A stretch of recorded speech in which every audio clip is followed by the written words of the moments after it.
Znam da si ti ta glavna atrakcija ovde, ali moram da znam koji je vibe iza ovog pogleda. Nije mi baš jasan. Ovo je možda najbolji outfit koji sam video cele nedelje. Outfit game ti je prejak. Gdje si ga skorovala? Primetio sam da već 5 minuta gledaš u jednom pravcu. Da li si na glavna nagrada modu ili samo pokušavaš da me pročitaš?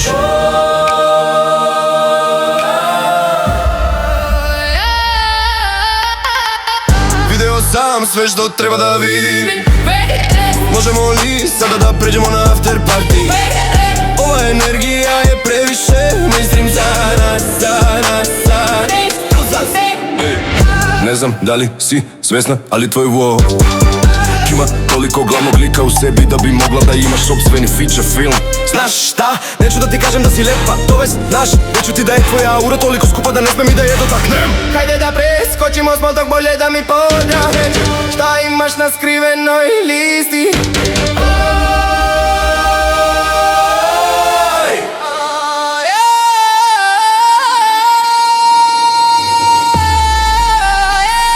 Video sam sve što treba da vidim. Možemo li sada da pređemo na after party? Ovo vam Eminem je previše mainstream za nas, znaj, znam. Maj znaš.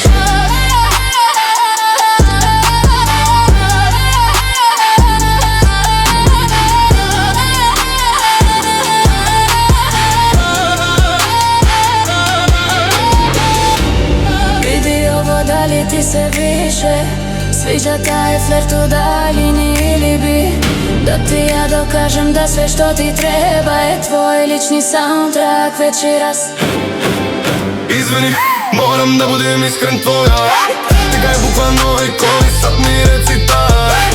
Da li si stvarna ili te gene nisam neki skupaj? Hajde da ne gubimo vreme, daj mi 3 razloga. Znači što smo kod tebe gledajući izlazak sunca i pričajući o tome kako smo bukvalno soulmates. Hajde da ne gubimo vreme, daj mi 3 razloga zašto vetno smo kod tebe gledajući izlaz sunca i pričajući o tome kako smo bukvalno soulmates.